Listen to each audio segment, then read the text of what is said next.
Yes. Yes. So today we'll start with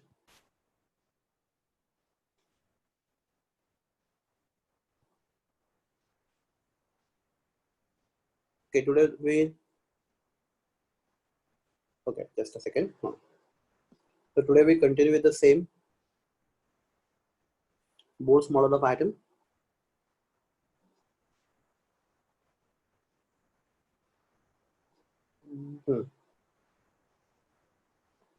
Let me take one page.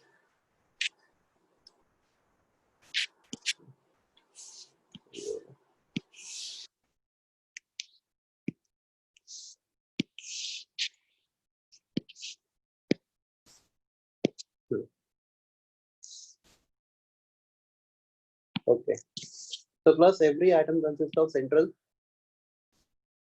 nucleus and electrons are revolving around nucleus in circular path, right? In concentric circular path. Concentric मतलब उनका सबका center nucleus है. Concentric circular path. We call it circular path as what? Orbit. So class, there are different concepts. So let us revise it once again. So first point of मैंने क्या बोला था उसके लिए कौन सा वर्ड यूज किया था मैंने आपको postulates मतलब assumption. ओके तो पहला assumption था इलेक्ट्रॉन क्या revolve around nucleus, right? In concentric Concentric path.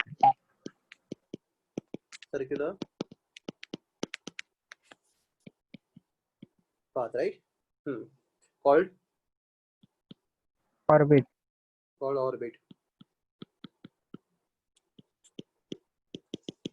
Okay, which are situated at Definite distance from nucleus. Definite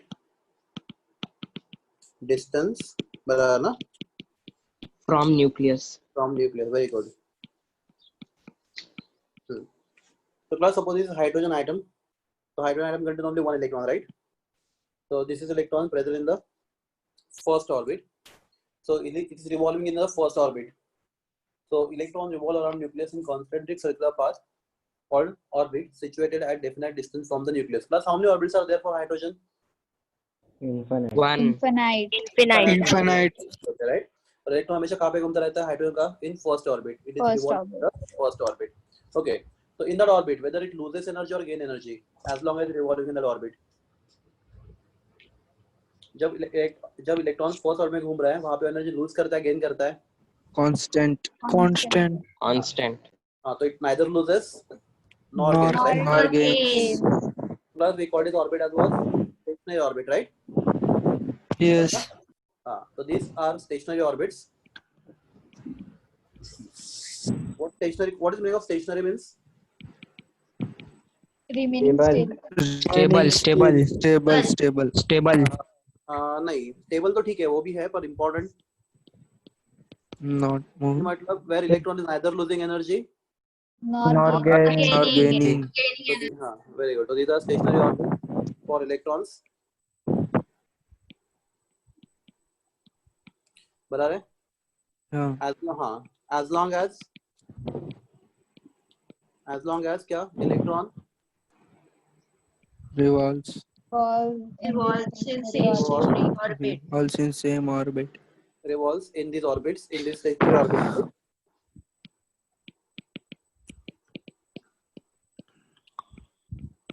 तो मैं जानबूझ के वापस लिख रहा हूँ because थोड़ा स्पीड कम हो जाएगा. In the stationary orbit, It they neither gain energy. It neither nor gain lose. Neither lose energy. Neither lose energy. It neither gain. Neither lose. Nor lose.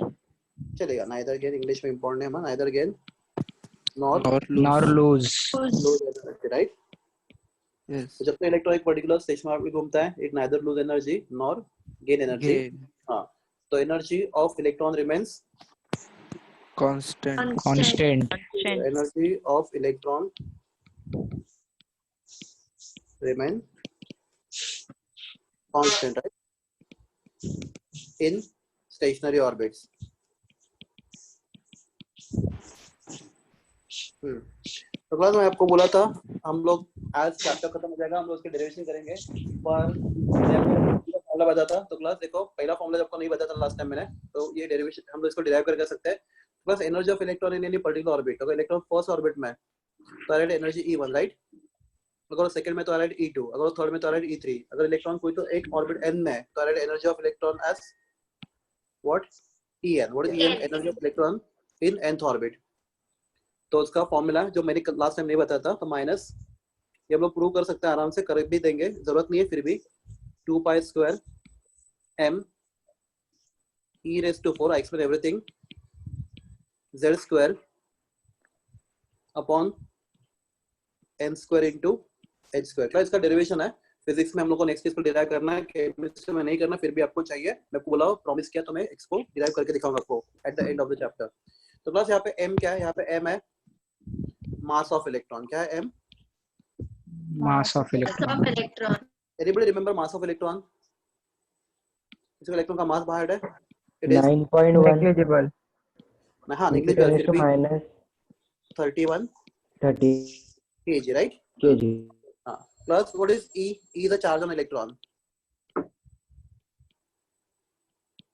Anybody know charge of electron, minus 1. हाँ minus sign है, पर उसका magnitude कितना है, magnitude सिर्फ magnitude 1.6 into into 10 raised to minus 19 coulomb. तो minus sign यहाँ पे आ गया फॉर्मूला में, ठीक है, माइनस साइन, हाँ तो 1.6 into 10 raised to minus 19 coulomb, हाँ plus what is h called as small h, Planck's constant. Planck constant right,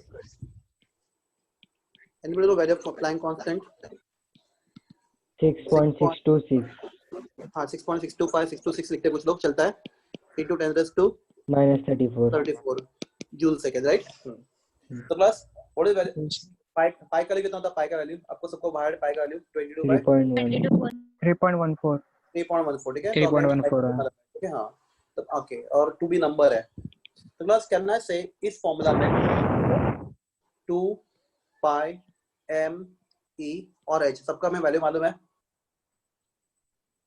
देखो है ना वैल्यू, Yes. पाई का वैल्यू मालूम है, Yes, yes. पाई का वैल्यू मालूम है हमें कितना 3.14, 14. ओके 2 तो नंबर, तो उसका वैल्यू हमें मालूम है, मतलब 2 इज द नंबर, तो हम लोग वहां पे डाल सकते हैं, इसका वैल्यू फाइंड कर सकते हैं by putting value of 2। Okay हमें m का वैल्यू मालूम है, हमें e मालूम है, हमें स्मॉल h मालूम है, तो plus if I put all the values in SI unit, if I put all the values in SI, what is En stand for energy right in nth orbit, now what is SI unit of, what is SI unit of energy, SI unit of energy is Joule. so if I put all the values, mass in SI unit of mass is kg right, SI unit of Planck constant is joule second, बता रहे, तो if I put all the values in SI unit, तो I get energy in which unit, joule, तो plus वो answer जो आता है, मैंने आपको लास्ट टाइम बताया था, anybody remember answer of energy in joule, minus 2. very good, हाँ minus 2.79 1.7 79 into 10 raised to minus 18 square. into z square upon n square. Plus, हाँ क्योंकि z स्क्वायर प्लस z क्या है, एटॉमिक नंबर राइट, Yes. हाँ अगर hydro होगा तो z कितना होगा 1 होगा, पर अगर वही हीलियम होगा तो 2 होगा, लिथियम होगा तो 3 होगा, तो z इज वेरिएबल राइट, तो z इज वेरिएबल, एग्री, हाँ Yes. प्लस अगर फर्स्ट होगा तो स्मॉल n का वैल्यू, फर्स्ट होगा तो स्मॉल n का वैल्यू 1 होगा, सेकंड शेल के लिए 2 होगा, थर्ड शेल के लिए 3 होगा, तो n भी वेरिएबल है, तो हम लोग z और n का वैल्यू नहीं डाला because they can change right, और बाकी चीज जो कांस्टेंट है उनका हमने वैल्यू डाला है, तो सबका वैल्यू डाल के हमें आंसर आता है -2.179 इन 10 raised to minus 18 into z square upon n square, unit क्या होगा उसका, जूल राइट। तो प्लस ये फॉर्मूला बहुत ज्यादा इंपॉर्टेंट है आपको, जो लोग जेईई के लिए प्रिपेयर कर रहे हैं, तो energy of electron in nth orbit is -2.179 into 10 raised to minus 18 into z square upon n square joule. मतलब हम लोग इसको थोड़ा इजी यूनिट में कन्वर्ट कर सकते हैं, कौन सा यूनिट में, इलेक्ट्रॉन वोल्ट, Electron volt. तो 1 इलेक्ट्रॉन वोल्ट कितना होता है, 1.602 into 10 raised to minus 19 joule. Very good. तो प्लस अगर हम लोग यहाँ पे जूल को इलेक्ट्रॉन वोल्ट में कन्वर्ट करें तो आपका एनर्जी का फॉर्मूला चेंज हो जाएगा, Yes. -13.6 बराबर Yes. Into z square upon into z square upon n Z square upon n square. n square electron volt. electronic. Very good, everyone is clear with that? ये समझा सब लोग को? Yes. हाँ, सबको स्क्रीन क्लियर दिख रहा है? yes. Yes. ओके, ठीक है, नाइट मोड में इसलिए पूछ रहा। हाँ, तो En इज इक्वल टू, हमें फॉर्मूला मिला इलेक्ट्रॉन वोल्ट में और जूल में। तो हम लोग वापस ऊपर जाते हैं, लास्ट टाइम जो किया था वापस करते हैं। तो अगर जो हाइड्रोजन फर्स्ट शेल में होगा, तो फर्स्ट शेल में उस इलेक्ट्रॉन का एनर्जी कितना होगा? Minus what is energy of hydrogen in first shell? चलो हम लोग फाइंड करते हैं, हम लोग put the values, let us solve the do the calculation. तो what is formula for energy? Energy of electron in nth orbit, En is equal to, जैसा देखा ना, सॉरी यहाँ पे बहुत ज्यादा ये टैप हो गया। हाँ, plus energy of electron nth orbit, क्या फॉर्मूला है? minus 13.6 13.6 13.6 into n square z upon n square n ev. square into electron volt, EV तो उसका यूनिट है, राइट? Electron volt. हाँ, तो प्लस जो इलेक्ट्रॉन हाइड्रोजन का फर्स्ट में घूम रहा है उसका एनर्जी कितना होगा? तो if I put the values, तो minus 13.6, what is atomic number of hydrogen? 1 1. तो into 1 square, right? Yes. And वो कौन सा शेल में? फर्स्ट शेल में, बराबर? First option, Yes. तो into 1 Yes. Square 1 unit square electron volt. तो उसका एनर्जी है आपको minus 13.6 Minus electron volt. 13.6 ev 13.6 Into 1 electronic unit. बराबर इलेक्ट्रॉन वोल्ट। हाँ, तो प्लस जब तक इलेक्ट्रॉन हाइड्रोजन का इलेक्ट्रॉन फर्स्ट में घूमता रहेगा उसका एनर्जी कितना रहेगा? minus 13. that's 13.6 ना उसका एनर्जी बढ़ सकता है ना एनर्जी कम हो सकता है। कम हो सकता है। Minus 13.6 plus what minus sign signifies? yes. Minus sign significance क्या है? What is importance of minus sign? मतलब उतनी एनर्जी से इलेक्ट्रॉन न्यूक्लियस से बाउंडेड है, राइट? Yes. तो that is significance of minus sign. Everyone? हाँ, yes क्या वो इलेक्ट्रॉन फर्स्ट शेल से सेकंड शेल में जा सकता है? Yes. Yes. yes Yes. तो what is energy of electron in second shell? minus 3.4 Minus 3. 3.4 ठीक है, क्लास जरूरत नहीं ना एक्सप्लेन करने की कैसा है वो। नहीं, ये E1 था, राइट? Yes. ये E1 था। अभी E2 की वैल्यू फाइंड कर रहे हैं, कितना आ रहा है? Minus Minus 3.4. 3.4 Plus Electron volt. 3.4 n का यूनिट 2 डालेंगे, z का 1 डालेंगे, तो minus 3.4 right? electronic volt. Yes. तो प्लस फर्स्ट शेल से सेकंड शेल का एनर्जी कितना ज्यादा है? तो हम लोग फाइंड करेंगे delta E, right? Is equal to E2 minus E1. T1 second shell का एनर्जी फर्स्ट शेल से इतना, ये इतना डिफरेंस है। तो प्लस E2 कितना है? Minus 3.4 minus Plus 3.4 minus 13.6 13.6 13.6 10.2, right? yes. Yes. 10. तो अगर एक को फर्स्ट शेल से सेकंड शेल में जाना है तो उसके पास एक्स्ट्रा कितना एनर्जी होना चाहिए? Extra 10.6 10.2. 10.2 electron volt electron volt. Electron volt. Plus अब अगर इलेक्ट्रॉन जंप करता है फर्स्ट शेल सेकंड शेल में, तो जो एनर्जी एब्जॉर्ब करता है उसको एनर्जी कहाँ से मिलता है? कौन देता है उसको एनर्जी? Photon. Photon. प्लस अगर हम लोग फोटोन देंगे इलेक्ट्रॉन को, वो कौन सा फोटोन एब्जॉर्ब करेगा जिसका एनर्जी कितना होगा? 10.2. 10.2. 10 पॉइंट। अगर उसको फर्स्ट से सेकंड में जंप करना है तो उसको चाहिए फोटोन 2 का. 2 प्लस कोई दूसरा फोटोन, दूसरे ने का फोटोन उसको फर्स्ट से सेकंड में जंप करवा सकता है? No. No. तो जब तक इलेक्ट्रॉन को 10.2 इलेक्ट्रॉन वोल्ट का फोटोन नहीं मिलता, कितना फोटोन? एक फोटोन, राइट? Yes. तो इलेक्ट्रॉन फर्स्ट से सेकंड में जंप नहीं कर सकता. नहीं जा सकता है. ठीक है। तो प्लस हमारे पास जो ग्राफ मिलता है, ग्राफ बोलते हैं स्पेक्ट्रोग्राफ, राइट? स्पेक्ट्रोस्कोप में हमें जो ग्राफ मिलता है, yes तो हमें जैसे इलेक्ट्रॉन फर्स्ट से सेकंड में जंप करेगा, कितना फोटोन एब्जॉर्ब करके? 10.2 इलेक्ट्रॉन वोल्ट का 10.2 electron volt. हमें एक सिग्नल मिलेगा।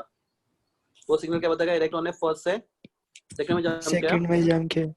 10.2 एनर्जी का फोटोन एब्जॉर्ब करके, बता रहा है? फर्स्ट क्वेश्चन है, क्या इलेक्ट्रॉन फर्स्ट से थर्ड में जा सकता था? Yes. आई एम सॉरी, क्या इलेक्ट्रॉन फर्स्ट से थर्ड शेल में जा सकता था? फर्स्ट से डायरेक्ट थर्ड में Yes. जा सकता था, राइट? हाँ, कैसे जा सकता था बोलो? 12.09 EV का फोटोन गेन करके. चलो देखते हैं कैसे। What is energy of third shell? Energy of third shell कितना है? EJ minus 1.51 1.51, right? Yes. Electron volt. Plus अगर इलेक्ट्रॉन को फर्स्ट से थर्ड में जाने के लिए कितना आना चाहिए? 12.09 minus E1 right? E1 E3 का लिए कितना है? minus 1.51 1.51 electron volt and E1 का लिए माइनस 13.6 डिफरेंस कितने का है? 12.09 09 12.09 बराबर है। तो प्लस yes अगर इलेक्ट्रॉन को 12.09 वोल्ट का फोटोन मिलता है स्पेक्ट्रोस्कोप में से, देखो हम लोग स्पेक्ट्रोस्कोप में उसको फोटोन सप्लाई करते रहते राइट, तो अगर उसको कोई भी दूसरा फोटोन मिलेगा क्या वो फर्स्ट से थर्ड में जंप कर सकता है? no नहीं, तो फर्स्ट से थर्ड में तभी जंप करेगा अगर उसको एक फोटोन मिलता है जिसका एनर्जी कितना है? 12.09 12.09। 09 दूसरा कोई भी फोटोन उसको फर्स्ट से थर्ड में जंप करवा सकता है राइट। तो अगर इलेक्ट्रॉन डायरेक्ट फर्स्ट से थर्ड में जंप करा मतलब क्या, उसको एक फोटोन मिला जिसका एनर्जी कितना था? 12.09 इलेक्ट्रॉन वोल्ट। तो इलेक्ट्रॉन ने फर्स्ट से कहाँ पे जंप किया? थर्ड में। क्लास ये फोटोन कहाँ से मिलता है? हम लोग उसको सप्लाई करते हैं राइट। yes तो अगर हम लोग उसको 12.09 का फोटोन सप्लाई करेंगे एग्जैक्ट 12.9 का 09 का क्लास 13 का फोटोन को चलेगा? no नहीं, no 11 का no नहीं, चलो एक 12 का और एक 0.9 का no नो no एक ही फोटोन चाहिए जिसका एनर्जी कितना होना चाहिए? 12. 12.09 तो इलेक्ट्रॉन डायरेक्ट फर्स्ट से थर्ड में जंप करेगा। क्लास जो इलेक्ट्रॉन सेकंड में है क्या थर्ड में जंप कर सकता है? हाँ yes यस इलेक्ट्रॉन सेकंड में क्या थर्ड में जंप कर सकता है? yes हाँ, कितना एनर्जी चाहिए? तो फॉर्मूला है 1.89 E3 माइनस उसको एनर्जी चाहिए उसको फिर से थर्ड में जाए E3 minus 3 minus E2 E3 कितना है? माइनस 1.51 और E2 कितना है? माइनस 13.4 E2 13.4 है। E2 का value minus I think minus 3.4 देखा minus आपने? 3.4 3.4 तो E2 का वैल्यू माइनस 3.4 है। पूरा डिफरेंस कितने का आता है? 1.8 1.8 1.89 चलो 1.89। तो जो इलेक्ट्रॉन सेकेंड शेल में प्रेजेंट है मतलब सेकेंड शेल में कैसा गया वो, उसको जो फोटोन मिला कितने एनर्जी का? 10.2 का, तो वो सेकंड में गया राइट। yes अभी उसको वो सेकंड में, अब उसको मैं थर्ड में भेजना है तो उसको मैं फोटोन सप्लाई करता हूँ कितना? 1.89 का। तो अगर उसको 1.89 का एक फोटोन मिलता है क्या करेगा? इलेक्ट्रॉन जंप करेगा। yes यस क्या jump करेगा? कहाँ से? 2 से सेकंड 3 डायरेक्ट वो अगर इसको फोटोन मिलता है कितना? 1.89 का, वो जंप करेगा 2 से थर्ड में बराबर है। yes कितना मिलेगा? ये तीनों मिलेगा। सिग्नल क्या बता रहा है? इलेक्ट्रॉन जंप क्या कहाँ से? सेकंड से थर्ड में बराबर है। थर्ड में हाँ जब उसको सेकंड से थर्ड में जब उसको कितनी एनर्जी का फोटोन मिला? 1.89 1.89 बस ये आपको समझा? तो आपको कितने सिग्नल मिल सकता है? तो आपको कितने सिग्नल मिल सकता है? आपको बहुत सारे सिग्नल मिल सकते हैं राइट। इलेक्ट्रॉन कोई भी एक शेल से दूसरे शेल में जंप कर सकता है अगर उसको एनर्जी सप्लाई कर रहे हो आप। कितना energy? Energy of higher level minus energy of lower lower level lower level तो electron can jump from any one shell to other shell. और Other क्लास shell. इलेक्ट्रॉन और एक ही इंपॉर्टेंट चीज है, इलेक्ट्रॉन कभी भी एनर्जी कंटिन्यूअसली एब्जॉर्ब नहीं करता। उसको फर्स्ट से सेकंड में जाने के लिए जितना एनर्जी चाहिए उतने एनर्जी का एक ही फोटोन मिला तो ही जंप करेगा। अरे गेटे में क्या हो रहा? तो थोड़ा थोड़ा एनर्जी Yes. लेके आगे बढ़ता है, थोड़ा थोड़ा एनर्जी लेके वो फर्स्ट से सेकंड में जाएगा या फिर थोड़ा थोड़ा एनर्जी लेके फर्स्ट से थर्ड में नहीं जाएगा। तो उसको जंप करना है किसी एक शेल से दूसरे शेल में तो it should get energy, it should get one single photon जिसका एनर्जी क्या होगा? Energy of higher level minus energy of lower lower level level ठीक है। तो अगर उतने एनर्जी का उसको फोटोन मिलता है तो इलेक्ट्रॉन कहाँ से कहाँ पे जंप कर सकता है। ठीक है क्लास, एक चीज और बताया था मैंने। तो यहाँ पे इलेक्ट्रॉन एनर्जी एब्जॉर्ब कर रहा है राइट, फोटोन ले रहा है और क्या हो रहा है? आगे बढ़ रहा है बराबर, फर्स्ट से सेकंड में, सेकंड से थर्ड में, व्हाटएवर। प्लस इलेक्ट्रॉन जो आगे गया वो वापस पीछे भी आ सकता है। yes yes कैसे? By losing losing electron energy the form of photon photon तो प्लस जो इलेक्ट्रॉन एनर्जी एब्जॉर्ब करके आगे बढ़ता है तो आपको जो सिग्नल मिलता है हम उसको बोलते हैं एब्जॉर्प्शन स्पेक्ट्रा। Absorption spectra. और क्लास जब इलेक्ट्रॉन एनर्जी लूज करके पीछे आता है, समझो इलेक्ट्रॉन सेकंड से फर्स्ट में आया, इलेक्ट्रॉन सेकंड से फर्स्ट में आया राइट। yes इलेक्ट्रॉन सेकंड से फर्स्ट में आया, फिर इलेक्ट्रॉन 9 से थर्ड में आया, फिर इलेक्ट्रॉन emission 4 से emission first में spectra कोई भी आया तो हम लोग उसको क्या emission बोलते हैं? spectrum emission spectra emission spectra very good students, आप बहुत अच्छे से समझ रहे हो। इमिशन spectra स्पेक्ट्रा ठीक है।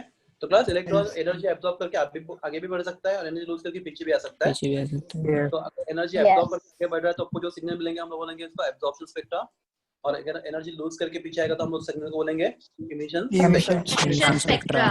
स्पेशल इस क्लास ये दोनों स्पेक्ट्रा कंटीन्यूअस या डिसकंटीन्यूअस है। Discontinuous. Discontinuous. Yes. Continuous. बस ये क्या दर्शाता है, व्हाट इट सिग्निफाइज कि electron continuously energy absorb continuously नहीं करते हैं। उसको जो भी हाँ। एनर्जी उसने लिया ऐसा नहीं होता, इलेक्ट्रॉन सिर्फ स्पेसिफिक एनर्जी एब्जॉर्ब करता है जिससे वो किसी एक शेल से दूसरे शेल में क्या कर पाए, Jump. जंप कर पाए। आई होप आपको ये समझ में आ रहा है। Yes, sir. Yes. Yes, sir. Good. हाँ, तो क्लास ये हो गया आपका पहला पोस्टुलेट। प्लस सेकंड पोस्टुलेट उसके रेडियस के बारे में, न्यूक्लियस इसका ऑर्बिट के रेडियस के बारे में। तो क्लास ये न्यूक्लियस है and electrons are revolving around nucleus in circular path. We call it circular path as a Orbit. Orbit. तो क्लास आप कोई भी लेंथ ऑर्बिट ड्रॉ कर सकते हो क्या, कोई भी लेंथ आपको जो अच्छा लगा वो? तो answer is no. No. Orbit का डिस्टेंस न्यूक्लियस हमेशा फिक्स होता है। फर्स्ट ऑर्बिट का डिस्टेंस न्यूक्लियस से फिक्स है, फर्स्ट का डिस्टेंस न्यूक्लियस से एग्जैक्टली फिक्स है, सेकंड ऑर्बिट का डिस्टेंस न्यूक्लियस से फिक्स है, थर्ड ऑर्बिट का फिक्स है। तो क्वेश्चन वो निकालते कैसे हम लोग, how you find the distance of electrons from nucleus, how you find the distance of first or how you find the radius of first orbit, how you find radius of second orbit, how you find radius of third orbit and so on। तो हम लोग अलग अलग orbit के radius कैसे find करते हैं class? तो उसके लिए बोर ने दूसरा पोस्टुलेट दिया है, नेक्स्ट पोस्टुलेट। तो क्लास बोर क्या बोलता है देखते हैं। तो क्लास देखो बिफोर आई प्रोसीड थोड़ा फिजिक्स में जाते हैं। क्लास मेरे पास एक पार्टिकल है जिसका मास कितना है, m है, राइट? M and moving in a straight line with velocity v.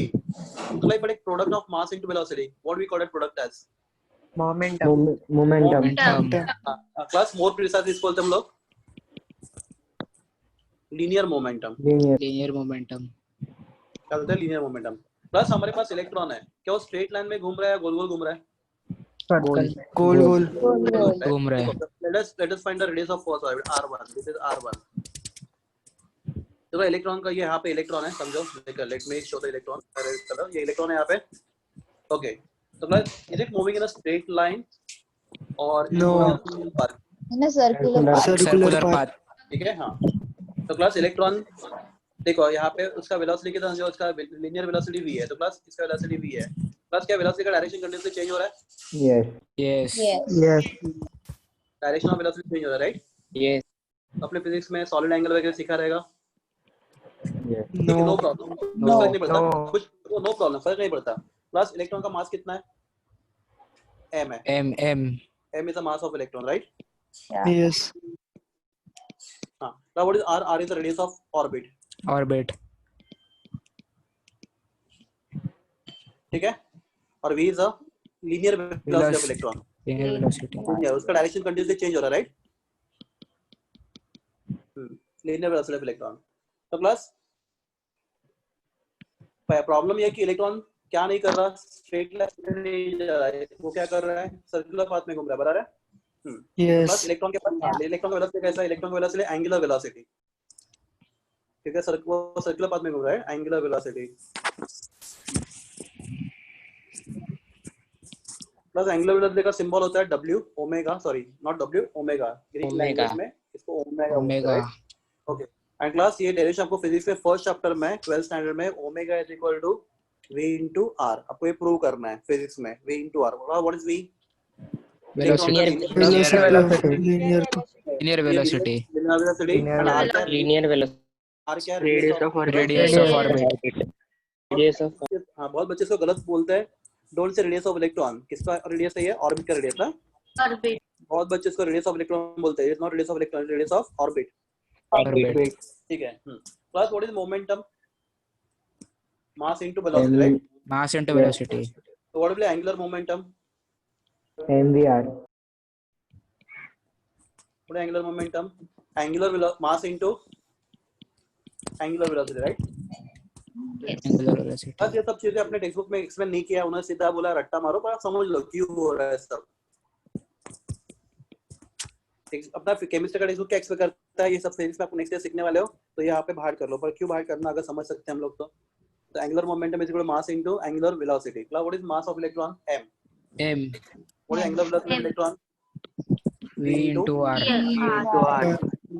तो class, angular momentum of electron is m into v into r, mrv या फिर mvr. ठीक है? तो क्लास 4 बोलता है इलेक्ट्रॉन उसी ऑर्बिट में विदाउट लूजिंग या फिर विदाउट गेनिंग एनर्जी घूम सकता है जिसमें उसका angular momentum is multiple of h upon 2 pi. Class what is h? सबको ना h क्या होता है? Planck's constant. क्लास थोड़ा डिफिकल्ट चीज है बट ध्यान दो. प्लैंक्स कौन सा इसका वैल्यू मालूम है? क्लास पाई का तो हमें मालूम है 3.14 और 2 तो एक नंबर है तो हमें इसका टेंशन नहीं है. तो class for example first orbit में जो इलेक्ट्रॉन घूम रहा है तो उसका मास उस ऑर्बिट का रेडियस और उस ऑर्बिट में इलेक्ट्रॉन का वेलोसिटी तो m into r into v should be equal to 1 into h upon 2 pi, right? हाँ. Yes. क्लास जो सेकेंड ऑर्बिट है तो क्लास मुझे इलेक्ट्रॉन का मास मालूम है कितना है बराबर. मुझे उस ऑर्बिट में इलेक्ट्रॉन घूम रहा है उसको मुझे वेलोसिटी मालूम है. Yes. ठीक है. मुझे h का वैल्यू मालूम है, मुझे पाई का वैल्यू मालूम है, मुझे 2 का वैल्यू मालूम है. Can I find r? Yes. Yes. I can find radius of first orbit. Plus अगर इलेक्ट्रॉन सेकंड ऑर्बिट में घूमना चाहता है वही इलेक्ट्रॉन प्लस एक ही इलेक्ट्रॉन हाइड्रोजन का अगर वो फोटॉन लेके कहां पे जंप करे? सेकंड ऑर्बिट में जंप करे. Second. अगर वो फोटॉन लेके सेकंड ऑर्बिट में जंप करे तो प्लस सेकंड ऑर्बिट में उसका मास तो चेंज नहीं होगा. उसका मास होगा m velocity of radius of second orbital will be r2 में यहाँ पे r2 लिखा चुका for your r2. Now what is v2? Velocity of electron in second orbit, right? Second orbit. Should be equal to 2 into 2 into h upon upon 2 pi. हमें इसमें क्या क्या मालूम है? हमें इलेक्ट्रॉन का मास मालूम है. हाँ. ओके हम लोग सेकंड ऑर्बिट में उसका वेलोसिटी फाइंड कर सकते हैं. एक उसके लिए इक्वेशन है वो कर सकते हैं, आराम से कर सकते हैं हम लोग. हमें h का वैल्यू मालूम है, हमें पाई और 2 का वैल्यू मालूम है. बराबर है. Plus can I give value of 2? Yes. Yes. Yes. Plus अगर इलेक्ट्रॉन थर्ड ऑर्बिट में घूमना चाह रहा है, if electron is revolving the electron ने जंप किया कहां से? फर्स्ट से थर्ड में. तो अगर इलेक्ट्रॉन थर्ड ऑर्बिट में है what is radius of third orbit? Your answer will be mass of electron mr3 r3 3 into h upon 2 pi. what is v3? Velocity of electron in third orbit. Third orbit, right? हाँ. तो class should be equal to 3 into h upon 2 pi. H upon 2 pi. very good. So 3 into h upon 2 pi. समझ आया? हाँ. तो class electron can revolve only in those stationery orbit without losing और gaining energy. हाँ. तो class अगर electron कोई तो ये न्यूक्लियस है first second third fourth fifth sixth whatever electron का कोई nth ऑर्बिट में घूम रहा है nth ऑर्बिट में तो what should be formula? m into rn n into h upon 2 pi. n into h upon 2 h upon 2 pi. 2 pi. Because ये rn और vn अंडरस्टूड है. हम लोग लिखते नहीं पर हमें मालूम है वो rn और vn है. लिखने की जरूरत नहीं होती. Try to understand. तो class mrv is equal to n into class very important equation again for जेडबल एग्जाम आपके कॉम्पिटिटिव एग्जाम के लिए mrv is equal to n into h upon 2 pi. Class इसको आप थ्योरेटिकली कैसे पढ़ोगे? ये इक्वेशन हो गया, इसको पढ़ोगे कैसे? तो देखो मैं लिखता हूँ, आप बोलो ये करेक्ट या नहीं. Now what is m into r into this product is called as Angular moment. Angular momentum. Momentum. किसका? Electron. Angular Momentum of electron, right? electron. Of electron. हाँ तो क्लास कितना होना चाहिए? अगर इलेक्ट्रॉन को घूमना है विदाउट लूजिंग और gaining energy should be equal to integral multiple of h upon 2 pi. h upon 2 pi. Class मैं n क्यों नहीं बोल रहा? Why don't say n h upon 2 pi? n का मतलब ही क्या होता है? n itself is integral multiple. Infinite. Integral multiple. Class मतलब क्या? इनका लिए क्या क्या हो सकता है? इनका लिए हो सकता है 1 2 3 2 1 2 3 4 5 6.5 चलेगा? 6.5 नहीं चलेगा. No. Positive integer 6 7 etcetera. तो इट कैन बी एनीथिंग 0 से बड़ा नंबर 1 2 3 4 5 6 वो फ्रैक्शन में नहीं होना चाहिए. इसको बोलते हैं इंटीग्रल मल्टीपल. समझा? तो अगर इलेक्ट्रॉन फर्स्ट ऑर्बिट में घूम रहा है तो n का वैल्यू 1 होगा, सेकंड में घूम रहा है तो n का वैल्यू 2 होगा, थर्ड में होगा 3 होगा एंड सो ऑन. 3 होगा. And so on. तो mrv is equal to angular momentum of electron. ठीक है? तो क्लास ये postulate हम लोग लिख सकते हैं theoretic मतलब words में an electron can revolve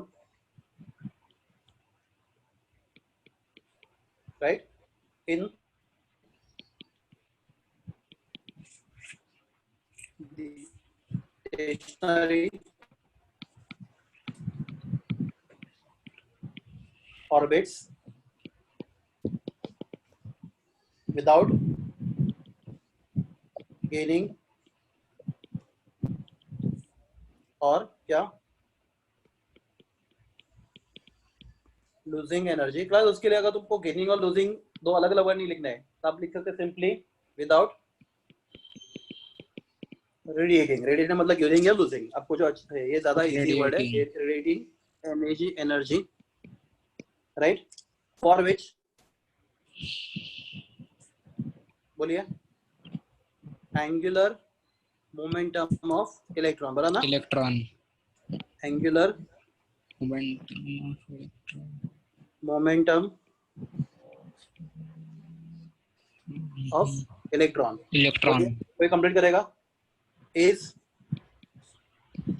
integral multiples of h by 2 pi integral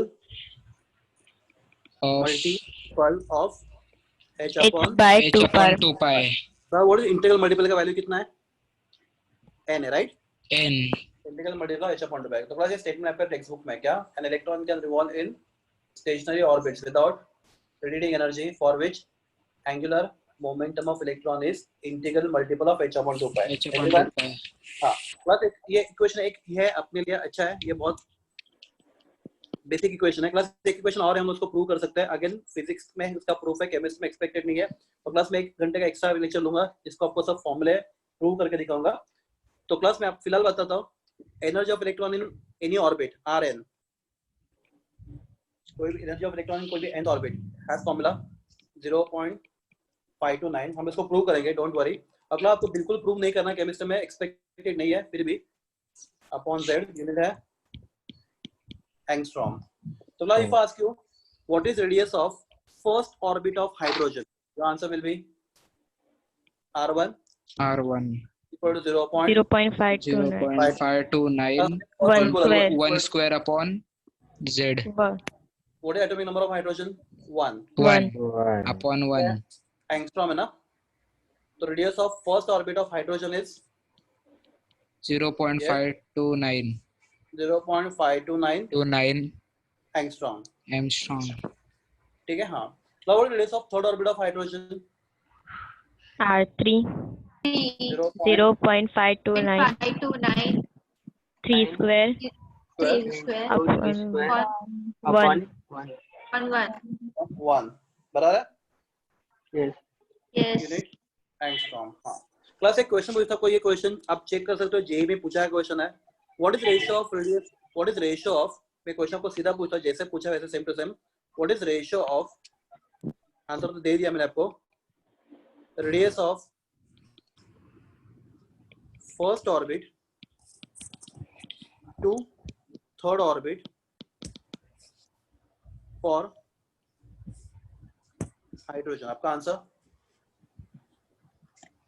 what is the ratio of radius of first orbit to third orbit for hydrogen? 1:9 1:9 1:9 very good. कैसे किया का सिंपल है, ये R1 का value है, ये R3 का value right 3 का वैल्यू मतलब हाँ क्लास अगर दोनों का रेशियो लोगे तो R1 upon R3 is equal to 1 तो 0.529 0.529 कैंसिल हो जाएगा, बराबर है कैंसिल हो जाएगा ना, सबको समझ रहा है या करके दिखाओ। हाँ मैं करूँ चलो मैं करता हूँ, चलो R1 नहीं ना, जरूरत नहीं है ना, no तो क्या आएगा 1/9 राइट। तो रेशियो इज 1:9 का। ये पूछा गया क्वेश्चन है तो आपको फॉर्मूला आता है। तो ये formula again very very important formula, energy of electron nth orbit, इसको भी आप नोट कर लो। क्लास में आज ही नोट्स भेज देता हूँ सर को, ये सब नोट्स मेरा रेडी है, तो सर विल आपको नोट्स दे देंगे, all the formula included in the notes. ये देख लो formula, radius of nth orbit for electron, ठीक है। तो plus it was the postulate, क्या बोलता है postulate, electron can revolve only in those stationary orbit without losing or gaining energy, or can say without gaining energy, for which electron is integral multiple of h upon 2 pi. So what is formula for angular momentum of electron? Be equal to multiple of h upon 2 pi, integral multiple of h upon. ठीक है, सबको clear है क्या? कोई doubt है class before I proceed? को जो भी पूछना है क्लास प्लीज आराम से, नो प्रॉब्लम, आप आराम से डाउट पूछो, कुछ जल्दी नहीं हम लोग को, हम लोग बहुत आगे हैं एक्चुअली देखा जाए तो सिलेबस में। नो क्लास अगर आपको डाउट नहीं है तो मैं आपको बताता हूँ velocity of electron in nth orbit, इसका डेरिवेशन भी हम लोग को नहीं एक्सपेक्टेड है और फिजिक्स में इसका डेरिवेशन नहीं है। तो velocity of electron in nth orbit has formula velocity of electron in first orbit into z by n। Class ये फॉर्मूला है वेलोसिटी का, and class velocity of electron in first orbit for hydrogen has formula 2.18 metre पर second. तो class you can write vn is equal to 2.18 into 10 raised to 6 into z upon n meter per second. So class, if I ask question, what is velocity of electron in second orbit for hydrogen? Velocity of electron in second orbit for hydrogen. आपका answer होगा 2.18 into 10 raised to 6 z into into 1 upon 2 upon 2 meter per second. upon 2, right? हाँ, तो answer होगा 1.09, right? yes Into 10 raised to 6 metre पर second. समझा? Second. Class तीन फॉर्मूले बहुत ज्यादा इंपॉर्टेंट है एक्चुअली। क्या पहला फॉर्मूला कौन सा इंपॉर्टेंट है? Energy of electron in nth orbit, पहला वाला फॉर्मूला, ठीक है, वेरी वेरी इंपॉर्टेंट, ये जितना जल्दी हो सके उसको बाहर कर लो। दूसरा formula MRV equal NH upon 2 पाई, या फिर रेडियस इन nth ऑर्बिट, ये दूसरा रेडियस के लिए फॉर्मूला। अगला तीसरा फॉर्मूला वेलोसिटी के लिए, थर्ड। ठीक है, सबने देख लिया तीनों formula? Yes, sir. Okay good. अगला next important thing is limitations of Bohr's model. इस मॉडल में क्या क्या खामियां हैं, what are problems with this model? Limitations of Bohr's model देखते हैं, इंटरेस्टिंग है limitations of Bohr's model.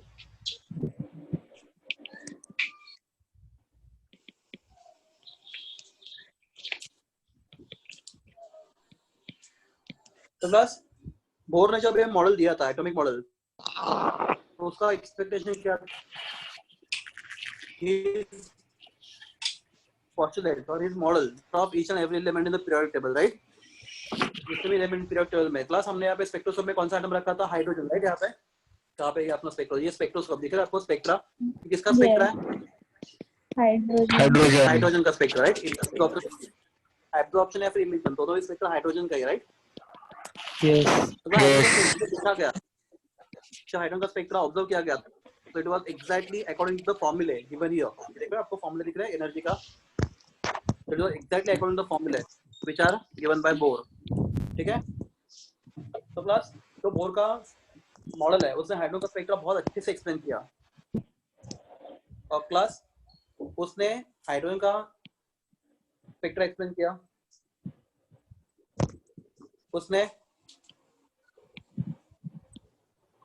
it explained the spectra of hydrogen, it explains spectra of, it does not explain helium का spectra explain नहीं किया उसने, helium का नहीं किया, ठीक है? मतलब उसने He+ का किया।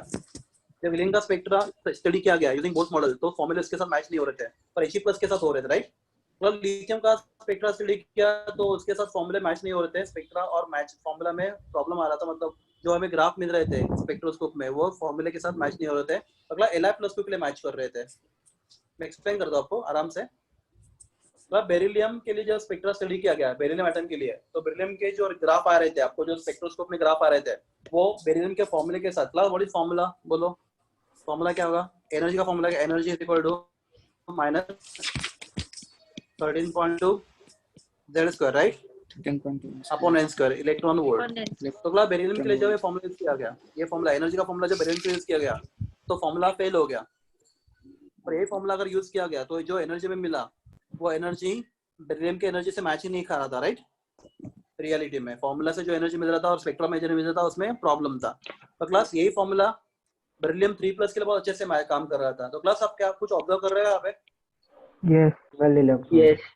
क्या ऑब्जर्व कर रहे हो बोलो? क्लास थोड़ा डिफिकल्ट पार्ट है, डोंट मतलब नो डाउट ये डिफिकल्ट पार्ट है, आपको याद ही रखना है, फिर भी हमें कोशिश कर रहा हूँ। तो हाइड्रोजन गैस कितना इलेक्ट्रॉन है? 1, 1. 1। He+ के पास 2, 2 बस देखो हीलियम One. न्यूक्लियस है, 1. 1. हीलियम में 2 1 इलेक्ट्रॉन होते हैं, राइट। हीलियम में 2 हाँ। इलेक्ट्रॉन होते हैं, तो अगर एक इलेक्ट्रॉन निकाल दिया तो बनेगा क्या? He+,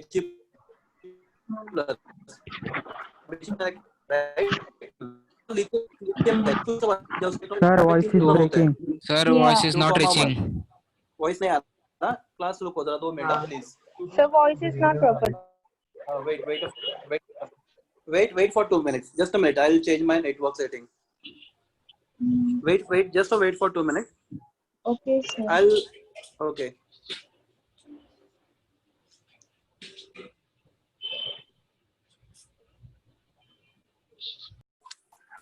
Club beryllium atomic number 4. Beryllium is atomic number 4.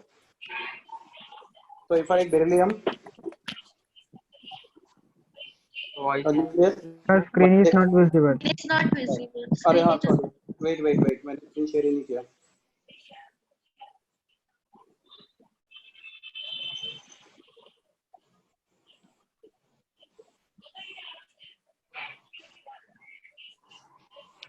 Now, Yes.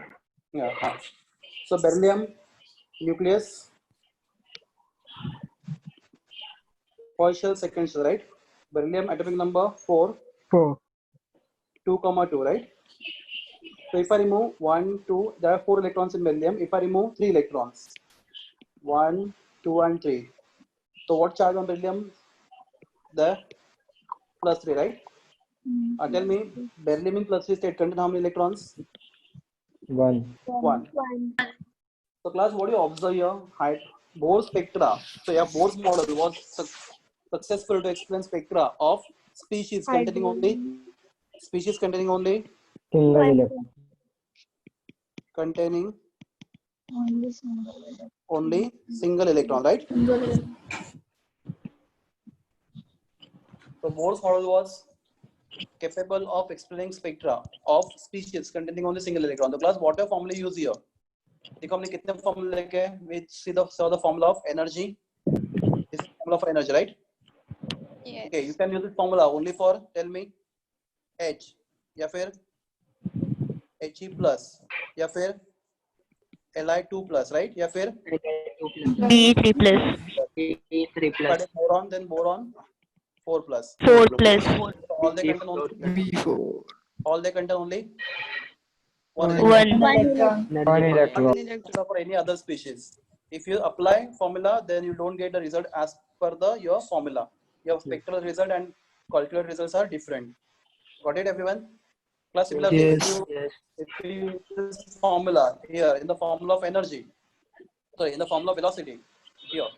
So this formula will holds good only if your atom is hydrogen, or it is He+, or it is Li2+, या फिर it is B3 plus, 4+. B4 plus. It is not applicable for any other species, right? If I apply this formula for Li, the answer which I get by putting value of radius is not real radius of the lithium. Okay? Everyone? Yes. Okay. Yes. But similar velocity, I use this formula only if I'm having He+, Li2+, B3+, E3+. or B4+, right? B4. So if any species other than this, the formula will not work.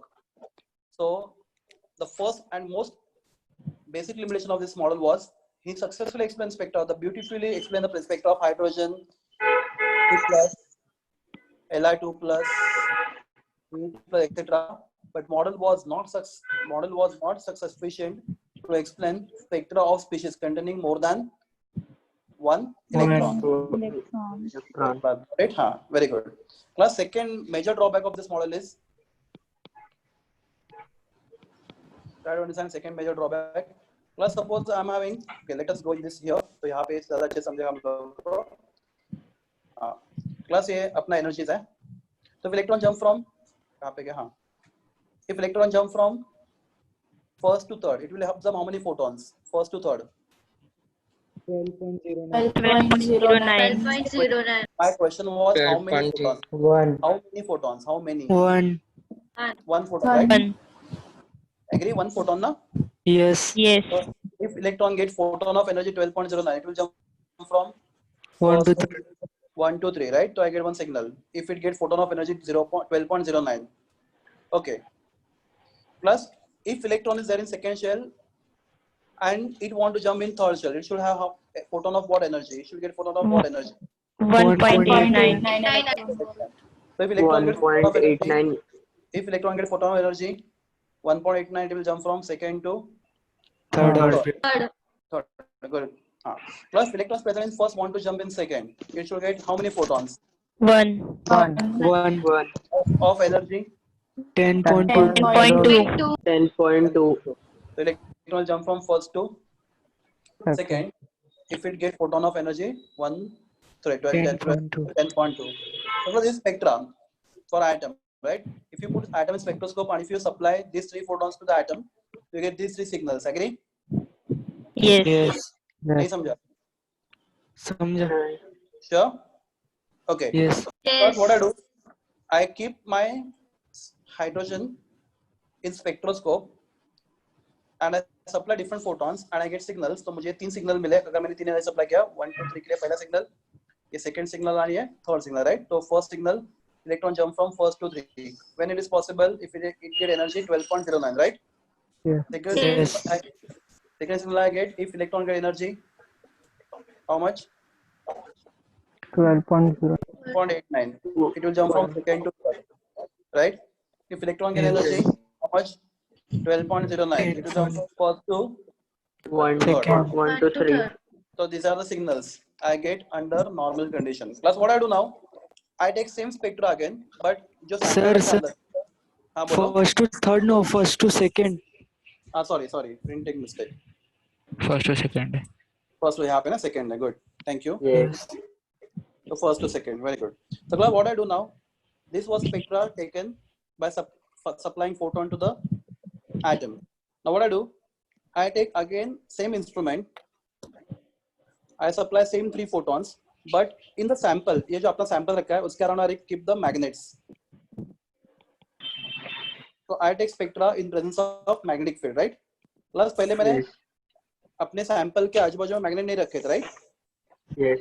तो अभी क्या कर रहा हूँ मैं? I keeping magnets around the sample. तो what happens if you keep magnet? तो आपका जो पहला line है, right? एक पहला signal है 1 to 3rd. So that signal does not remain single signal. Now that signal splits into many signals. Yes. In the second signal, which was single signal, that does not remain single signal. That splits into again Many signals. Many signals. If you are giving one signal for second to third, you get many signals for second to third, Many right? signal. Yes. Okay. Plus ये थोड़ा difficult है पर interesting भी उतना ही है. If electron jump from first to second, I should get only single signal. But in presence of magnetic field, instead of getting single, I get many signals, right? Yes. Yes. I call this phenomenon as